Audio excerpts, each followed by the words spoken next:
Okay mga kalingap, sana muling mapagpalang umaga, tanghali, gabi po sa inyo lahat. Sana po ang lahat ay nasa mabuting kalagayan at ligtas po sa anumang kapahamakan saan man po kayo dako ng mundo naroroon. Ako po muli ang inyong likod, Maestro 21 TV.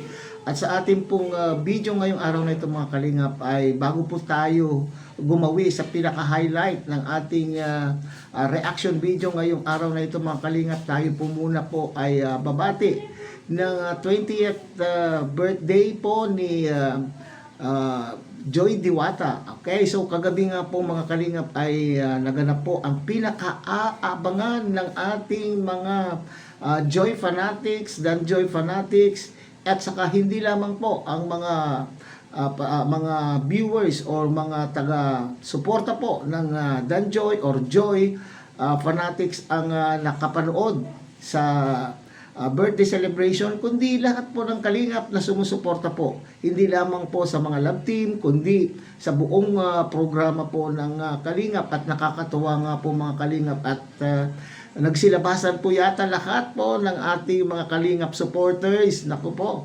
At ang laki-laki po ng views ni Kuya Val kagabi. Kamangha-mangha po na ipinakita pong puwersa, ipinakita pong suporta po ng mga tagapanood ng at taga-suporta po ng Dan Joy Fanatics or Joy Fanatics dahil sa sobrang laki po ng bilang ng views. Okay? So siguro talaga naman pong yan po yung magic ng Dan Joy, di po ba? Yan yung magic po ng Dan Joy. Hindi matutularan kumbaga. Bagamat siyempre lahat po ng love team po, si Maestro po ay sumusuporta po sa lahat po ng love team. Kaya huwag niyo sabihin po na tayo po ay palipat-lipat. Kung ano po yung mayroon pong kinakailangan tayong magkaroon ng magbigay ng konting reaction tungkol po sa mga love team, ay doon po tayo sa buong programa po ng Kalinga po tayo sumusuporta. Muli isang maalab na pagbati po kay Joy Diwata sa kanya pong ikadalawampung kaarawan kagabi po. Okay, sana po ang lahat ay nasiyahan at ganoon din po kay Joy Diwata, sana po ay patuloy pa rin po ang pagpapala na ibinibigay po ng ating Panginoon sa kanya, kalakasan po at ng buong pamilya po ni Joy Diwata. Okay, so bago po tayo magpatuloy mga kalingap, lahat po ng kasiyahan lahat po ng kasiyahan po ay may kakambal. Okay? May kakambal po ng mga issue. Okay? At hindi din po nakaligtas ang event ni Joy Diwata. So ngayon po ay pag-usapan po natin mga kalingap yung pagbabalak ni Andy Kayakap na sana ay hindi na lang hindi sisiputin, hindi dadalo sa kaarawan po ni Joy Diwata. Alam po naman natin na itong si Joy ay si Andy Kayakap mga kalingap ang siyang nakapag-scout kay Joy Diwata. Pero bakit binalak ni Andy Kayakap ang hindi pagdalo sa naturang event? At muntik-muntikan na rin po kung na hindi din dadalo yung pinaka anong tawag po dyan mga kalingap, ang pinakamamahal po ng Joy Diwata na ina ay muntikan na rin pong sumama sa desisyon po ni Andy Kayakap na hindi na lang po dadalo sa birthday na yan. Okay? So yan po ang ating pinaka-highlight po ng ating video ngayong araw na ito mga kalingap. Pero bago po yan, tayo muna po ay magbibigay po guys sa ama at founder po ng Kalingap, Kuya Val Santos Matubang.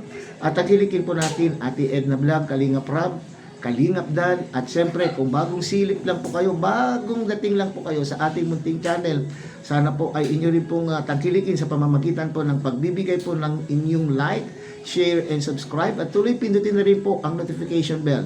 At nang sa ganon tayo pa rin po ay magsama-sama, magkita sa susunod pa pong mga reaction videos na ating gagawin. Likewise, mega shoutout po sa ating mga kasamahan po dyan sa Karepa, Kalingap Reactor Partners, sa pamumuno po yan ng ating magiting, gwapong-gwapong presidente, tagapangulo po ng Karepa, Birador, aka Javier De Leon aka Virador. Okay, tagilikin din po natin mga kalingap ang ating mga kasamahan po dyan na Kalingap partners, Kalingap charity vloggers, lalong-lalo na po yung mga nakatalaga po dyan sa iba't ibang Kalingap landing pad na mayroon po tayo dito sa ating bansa. Likewise sa inyo rin pong mga solid Kalingap supporters and generous sponsors, mga love team supporters, magandang gabi, ay magandang umaga, magandang tanghali, magandang gabi po sa inyong lahat. At ganoon din po sa ating mga kapatid po dyan sa Team Siomai ng Kalahi Community at ng buong Kalahi Community. Okay, so bago natin ipagpatuloy mga kalingap na talakayin ang kung bakit muntikan na pong hindi nakadalo ang Andy Kayakap na siyang scouter po ni Joy Diwata at ang kanyang pinakamamahal na ina na si Nanay Imelda. Tunghayan muna natin ang isang video clip po mga kalingap na ating kinuha po sa live po ni Andy Kayakap kung saan siya po ay nagpapaliwanag sa kanyang desisyon na hindi na dapat na hindi na po dadalo sa birthday po ni Joy Diwata. Panuurin po natin mga kalingap. Kahapon nag-live ako, sa hindi po nakakaalam, nag-live ako kahapon na ganun nga po ang naging desisyon ng inyong lingkod kahapon. At talaga namang matagal ko na pong desisyon yon mga kababayan na baka hindi ako makapunta. Alam nyo na, alam ng iba po yan kung bakit. Ay kagabi po, inulan ang inyong lingkod, inulan po ako ng tawag. Pagkatapos ng live ko po kahapon, nag-update ako na live kahapon, inulan po ng tawag ang inyong lingkod kahapon, inulan ng tawag, inulan ng chat, inulan ng PM, pati sa akin personal number, inulan din po ako ng katsa-tsa, katitext, no po, napakarami. Talagang grabe po ang nag-PM sa atin na mga na talagang nag-aabang o nagmamahali ka nga na sumusubaybay kay Andy Kayakap Vlogs. Na salamat po sa inyong mga sa inyong mga pag-PM sa akin kagabi. Na ako ay inyong kinukumbinsi at sa totoo po masakit man para sa akin pero ganun nga po ang naging desisyon ko isang araw pa po yan, may isang linggo na po naging desisyon ko yon. Kaya po 'di ba sabi ko nga sa inyo, ako humingi sa inyo ng mahabang pasensya o paumanhin kung ako po ay hindi makakarating, no po. Pero para sa akin ay masakit din sa akin na hindi ako makaka-attend. Sabi ko po mga kababayan, kagabi, nagdesisyon po ako siguro po nagdesisyon talaga ako mga alas 3 na siguro yun ng madaling araw. Dahil kasi po mga kababayan, sila na Imelda, mga alas 2 siguro yun, mga alas 2:20, tawag pa ng tawag kagabi. Opo, tawag po siya ng tawag kagabi. Si Nanay Imelda. Kagabi po, ay ngayon, ay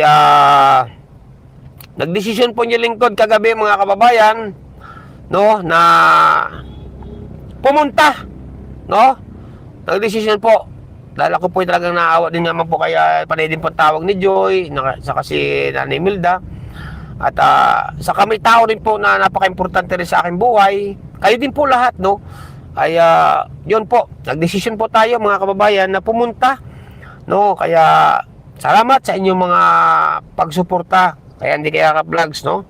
At kayo po ay nandito. Ayan, Nay! O, ayan o, hinahanap pa nila. Ayan po. Hello po. Ayan. Salamat po. Di ba, Nay, pagdating natin na tumululuan ni Joy? Opo. Natuwa po. At Opo, kasi po nung dumating si Kuya Andy, hindi niya po inaas dating si Kuya Andy. Hindi niya talagang malungkot po si Joy, mga kapatid. Pati si Nanay. Sabi niya nga po sa akin, pag hindi daw mapunta si Kuya Andy, wag mo na sabihin. wag mo na ituloy, Nay. Wag mo na ituloy. huwag na rin daw po akong pumunta. Sabi ni Joy. Alam niyo po mga kababayan, muntik na. No, muntik na talaga. Kaya ito, yan nandito po si Nanay, hinahanap ninyo. Salamat po. Na po mga kalingap sa lahat po na nakasubaybay po sa buhay ni Joy Diwata at di siyempre itong si Kalingap Andy Andy Kayakap ay siguro naman po alam po natin tayo mga nakasubaybay po ay alam po natin yung dahilan kung bakit nagdesisyon po itong si Andy Kayakap na hindi na lang sana dadalo sa birthday pero dahil po sa pakiusap po ng mga taga-suporta ng Danjoy at ng magulang po ni Joy Diwata at si Joy Diwata mismo po ay nakumbinsin din po itong si Andy Kayakap na dadalo. Okay? So sabi ko nga, relate ba kayo mga kalingap? Alam po ninyo yung dahilan kung bakit. Yan nga okay? So akala po natin pala ay tapos na. Tapos na ang issue, pero sa kaloob-looban pala ni Andy Kayakap ay mayroon pa rin pong kirot sa kanyang puso. Dangan naman nung panahon, nung mga panahon na itong si Joy Diwata ay hindi pa sikat na sikat, para bagang ilan lamang po ang namamansin. Iilan lamang po ang nakikita po nating nagmamalasakit po kay Joy Diwata. Ngayon po, naku po, ngayon po na sikat na po ang Joy Diwata, pinag-aagawan niya. Kaya nga, maraming lumalabas na mga issue dahil sa kagustuhan kung kanino mapupunta o kanino maaambunan ng maski papaanong kasikatan po ni Joy Diwata. Alalahanin po natin, naging issue na po ito. Karapatan po ni Andy Kayakap na siya po ay dadalo po dyan. Kung sakasakali, kung dadalo po dyan sa birthday na yan, kasi siya po yung naka-scout. Di ba meron po tayong rules sa kalingap na scout mo, vlog mo. Pero hindi na lang po tayo doon Mabuti na lamang po ay isinantabi po ni Andy Kayakap ang kanya pong damdamin nang dahil po siguro sa kanyang pagmamahal sa pamilyang ito, hindi lamang po kay Joy Diwata, hindi po ba? Alam po ninyo, hindi na ang isang vlogger, hindi maiiwasan na ma-involve emotionally doon sa kanila pong blinablog. Kasi sila po yung unang-unang nakaalam o nakakita sa sitwasyon po ng kanila pong blinablog. At siyempre, kaligayahan din po nila na ang kanila pong blinablog po ay matagumpay at masagana na po ang kanila pong pamumuhay. So hindi po dito nalalayo yung damdamin po ni Andy Kayakap, mga kalingap. Alam ko parang itinuturing ang pamilya po ni Joy Diwata po ay itinuturing po itong si Andy Kayakap na very precious, mahalaga, at itinuturing na pong kapamilya. Kasi aminin man natin o hindi, itong si Andy Kayakap ang nakapagbago. Kung walang Andy Kayakap at hindi na-discover po ni Andy Kayakap, ni Disin sana, wala rin po tayong tinitingala, wala rin sana tayong iniidolong Joy Diwata, at wala rin po sanang Dan Joy. So ibigay naman po ninyo siguro mga kalingap, mga kaibigan, yung honor, yung honor kay Andy Kayakap.